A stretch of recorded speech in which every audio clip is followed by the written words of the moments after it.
and saying that what we need from you is a conspicuous presence here in the school. I know there are schools who say it, and I know there are parents who come into school on a regular basis and try to be low-key and not seen. And that's not what I needed from my black male parents. I needed a conspicuous presence, almost audacious. And I'll tell you why.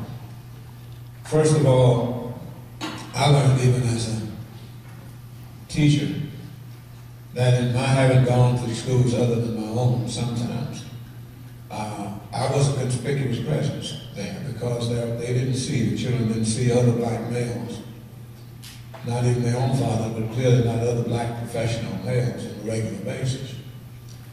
And I think the telling thing for me was that on an occasion I was in the lunchroom when I was maybe a first or second year teacher. And a young fellow in elementary school ran up to me and said, "Are you Jimmy's daddy?"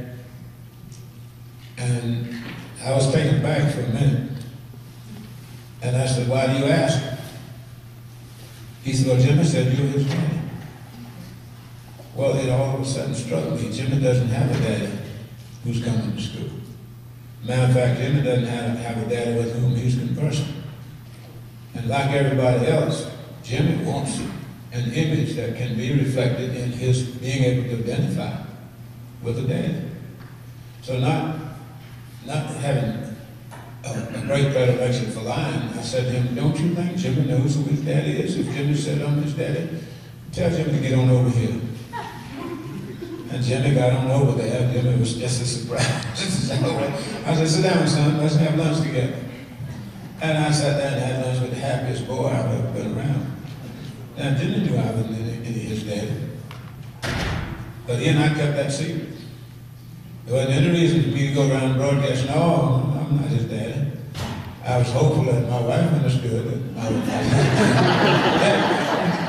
But beyond that, I didn't have a need to divulge that to anybody else. My conspicuous presence made that kid's daddy.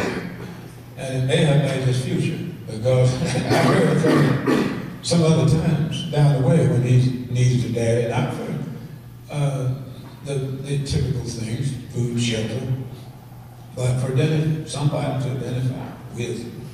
And so our children need to have a conspicuous presence from our males. We need to just show up. And if one claims you to be his daddy, a Marshall, his granddaddy, in my case, it ain't gonna hurt.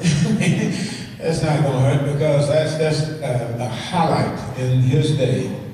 And it may not be limited to him. It could be a girl student who does the same thing. But if I can be that to a child, it's a pretty cheap way to go through life, you know. It doesn't cost you very much to be something to somebody. You don't always need you to do something. Sometimes it's just to be something. And if I can be that to a child, I'm going to do it. I don't care whose child it is, I'm going to do it.